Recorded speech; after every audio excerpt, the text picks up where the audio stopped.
Tambo bambino matatas. Contexto histórico. Las comunidades indígenas han sufrido siglos de abusos discriminatorios y violentos derivados del dominio colonial español. Sin embargo, esta marginación hacia las personas indígenas continuó incluso después de la independencia y se reforzó durante el periodo del gamonalismo, el cual se produjo durante la República Aristocrática y continuó hasta la constitución de la Reforma Agraria creada por el gobierno de Juan Velasco Alvarado en 1968. Este sistema se basaba en la explotación de los campesinos y esclavos, tanto dentro como fuera de la hacienda. Cabe aclarar que la exclusión al indígena era tan fuerte que esta parte de la población era estigmatizada con una serie de estereotipos que denigran por completo su imagen, e incluso durante la época eran tildados como el impedimento para el avance del país.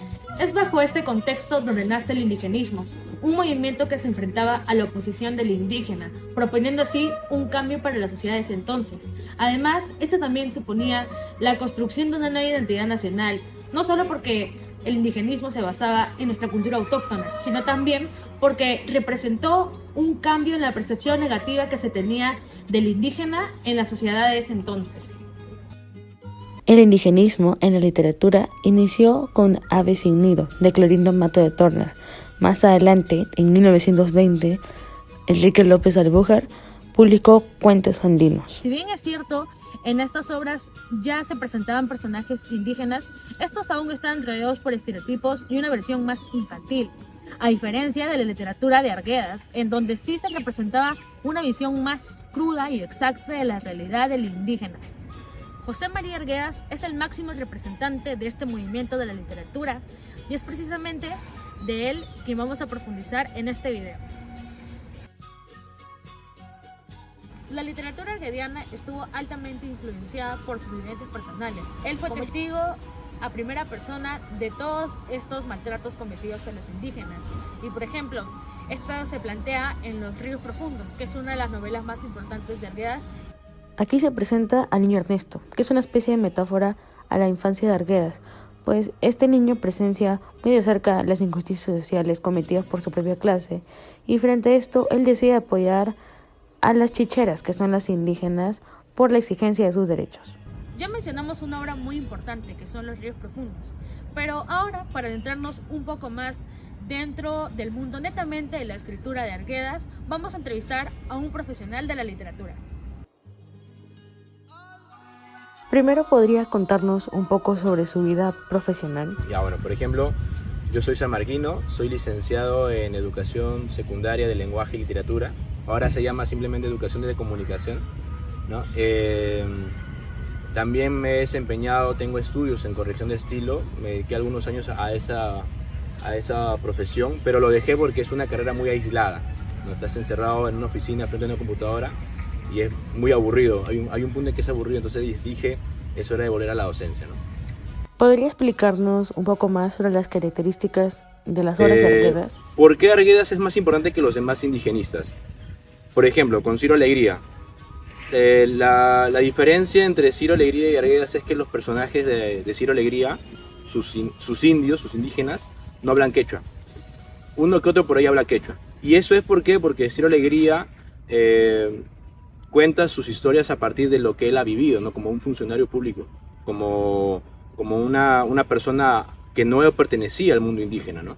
En cambio, Arguedas, él fue rechazado por su propia familia, su madrastra lo manda a vivir prácticamente al establo con los indígenas y él era feliz allí, él aprendió quechua. Entonces, cuando tú lees las obras de Arguedas, no solamente lees obras en español, sino que también constantemente sus personajes hablan quechua, ¿no? Esa es en realidad la principal característica, ¿no? Del indigenismo. O sea, no puedes hablar de indigenismo sin mencionar el quechua, ¿no? Y él lo hacía, ¿no? Además, también él entendía la cosmovisión que hay detrás del indigenismo, de los indígenas, ¿no? Y que también agrega a sus obras, ¿no? En este punto también es necesario mencionar de que él ya de una u otra manera está mencionando o está apareciendo las características del realismo mágico, ¿no? Cosa que es muy importante porque, claro, el mundo andino, como cualquier cultura en el mundo, está bañada también de esta cosmovisión, ¿no? De mezclar la realidad con lo fantástico, ¿no? Y es esta también otra característica muy importante que tiene la obra Arguedas, cosa que no tenían los indigenistas anteriores a él, ¿no? ¿Cuál es la diferencia entre la representación del indígena en la obra de Arguedas a diferencia de otros autores? Son tres, inclusive son un poco más representantes. Albújar, Ciro Alegría y Arguedas, ¿no? Para Albújar el indio, el indígena, es un ente salvaje, es una persona que no tiene sentimientos, es como un loquito de la calle, ¿no? Así lo representa Albújar en sus obras, ¿no? Y bueno, aparte el negro también pues, tiene sus propias características, ¿no? Ciro Alegría no, o sea, él dice no, sí tienen sentimientos, sí pueden pensar, pero no sabe quechua, ¿no? Entonces ahí están sus limitaciones. Arguedas no, para Arguedas el indígena es tan complicado como cualquier persona en cualquier parte del mundo. ¿Podría mencionarnos una obra en específico en donde se refleje este reclamo hacia la desigualdad que tiene el indígena? Claro, por ejemplo está el clásico cuento del sueño del pongo, en donde al inicio de este pequeño relato el patrón humilla una y otra vez a su empleado, al pongo, ¿no? Y el pongo, pues, armándose de valor, le quiere confesar que ha tenido un sueño, ¿no? Y él quiere escuchar el sueño, ¿no? Entonces, obviamente al inicio, cuando les digo que acá hay este maltrato del patrón al indígena, o sea, nuevamente las figuras, patrón, indígena, ¿no? Figuras de poder, que le dicen. Cuando le va a contar la historia, es el sueño que tuvo, es ahí donde vemos esta reivindicación que tiene, ¿no? Y no es una reivindicación terrenal, lo que es lo gracioso, sino que es una reivindicación divina, ¿no? ¿Qué es lo que pasa? El padre San Francisco le pide al ángel mayor que bañe al patrón de miel y al pongo que lo bañe de estiércol, de caca, ¿no? Para toda la eternidad. ¿Y cuál es el fin de todo esto? Es que durante toda la eternidad se laman uno al otro. Recién en el plano divino se ve esta reivindicación, ¿no? A continuación, con el siguiente entrevistado, veremos un poco más sobre la otra perspectiva de la situación que nos presenta Arguedas en su literatura, desde una visión más testimonial. Con nosotros, Saúl Rojas Vázquez. Cuéntenos un poco más sobre usted y Gracias. su vida profesional. Mi nombre es Saúl Rojas Vázquez, yo soy natural de Apurima, de la provincia de Antabamba, del distrito Juan de Espinosa Medrano, un pequeño pueblito que se llama Silo. Nací el 7 de diciembre de 1963. Soy quechohablante, soy profesor de arte, enseño danza, teatro, que son mi pasión. Usted nos mencionó que se sentía identificado con la literatura de Arguedas, puesto que él presentaba ciertas vivencias que son muy similares a las que usted ha vivido. ¿Podría mencionarnos cuáles son algunas de estas experiencias? Sino que nosotros en mi comunidad campesina, porque yo soy la comunidad campesina de Silo, que pertenece al distrito de Juan Espinosa Medrano de la provincia de Antabamba, de la región Apurima. Nosotros hasta el año de 1980 hemos vivido ese abuso. Lamentablemente, desgraciadamente, hasta ahora existe lo que se llama la corrupción. Y la gente que estudiaba, por ejemplo, leyes en esa época, a lo que se le llamaba doctores, se coludía más que nada con la clase dirigente, con la clase gamonal, como ustedes dicen, y desgraciadamente pues eso lo hemos vivido porque a mis paisanos, a mis abuelos, les han quitado tierras comunales. Eso no es ajeno a nosotros. Lo que escribe José María Arguedas, por ejemplo, en su libro Agua, es la triste realidad de toda Apurimac, Ayacucho, Huancavelica, Cusco y Puno. Eso no es solamente el recóndito de Apurimac nada más, sino en toda la parte sur de la Sierra Sur del Perú se ha dado ese flagelo. Y desgraciadamente pues las autoridades se han coludido de esa época y han hecho leguleyadas y como la gente era ignorante, no sabía leer ni escribir, han hecho ese tipo de abusos. Sí, yo he sido, por ejemplo, bastante discriminado. Yo llegué, por ejemplo, al centro de Lima. Entonces me decían Cholo Loza y por la forma de hablar, porque yo tengo mis ojos cerrados, ¿no? En esa época. Y hablaba quechua. Entonces todo el mundo me quería pegar. Todo el mundo me metía la mano. Más o menos hasta que llegué a este lugar de Chorrillos, yo sufrí tremenda discriminación hasta los 11 años. ¿Cuál considera usted la obra más importante de Arguedas? Los ríos profundos y Yaguarfiesta. Yaguarfiesta, hasta ahora nosotros tenemos como tradición cultural nuestra corrida de toros. Muy semejante a lo que nosotros hacemos, solo que Arguedas lo identifica a los indígenas. Pero en el caso nuestro ya no somos tan indígenas, como le digo, somos comunidades campesinas donde está de todo. Ya nos identificamos como un pueblo solamente. Los ríos profundos grafica básicamente lo que es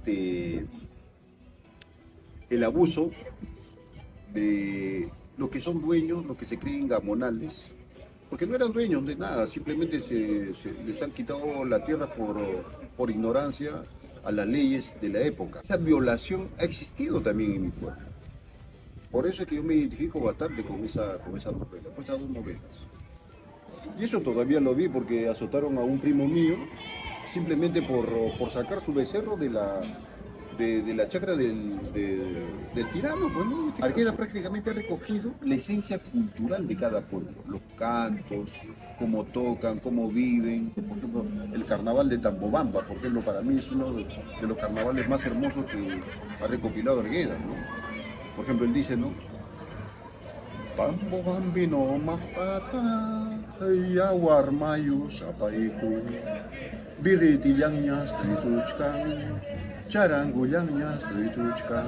El legado de Arguedas es conocer el Perú, pero conocer desde adentro para afuera, no de afuera para adentro.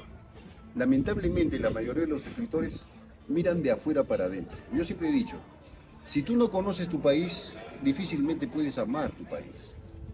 Tienes que conocerlo de adentro para poder irradiar todo el conocimiento de una civilización de más de 10.000 años. Arguedas prácticamente ha registrado eso de manera vivencial, así como yo lo he hecho también de manera vivencial. Lo más hermoso de Arguedas es pues el legado que nos ha dejado. Y eso, con Arguedas ustedes van a conocer el Perú, no solamente el Perú, van a conocer el optimismo de un peruano, que es lo más importante. En conclusión, gracias a las respuestas que hemos obtenido de ambas entrevistas, podemos afirmar aún más el gran valor que tienen las obras del autor andahuaylino José María Arguedas. No solo porque estos son una manifestación de completa oposición a la cruel opresión indígena, pues él visibilizó todos estos maltratos, sino también porque, por otro lado, Arguedas también hace una labor antropológica y nos muestra el gran valor cultural que tienen los pueblos indígenas. Él, en sus obras, plasma muy bien los cantos, la música y los poemas en quechua, que también fue un factor que lo diferenció de otros autores. Arguedas, en su misión de hacer escuchar las voces indígenas oprimidas, abandonó gran parte de su felicidad y tranquilidad. Es por eso que no podemos dejar que esta labor muera en páginas y palabras. Arguedas, en su legado, nos dio la responsabilidad de seguir con su misión. Es por eso que debemos llevar este mensaje a la acción, unirnos como país, porque al fin y al cabo somos el producto de un asombroso choque cultural. Y como dijo José María Arguedas, somos el Perú de todas las sangres.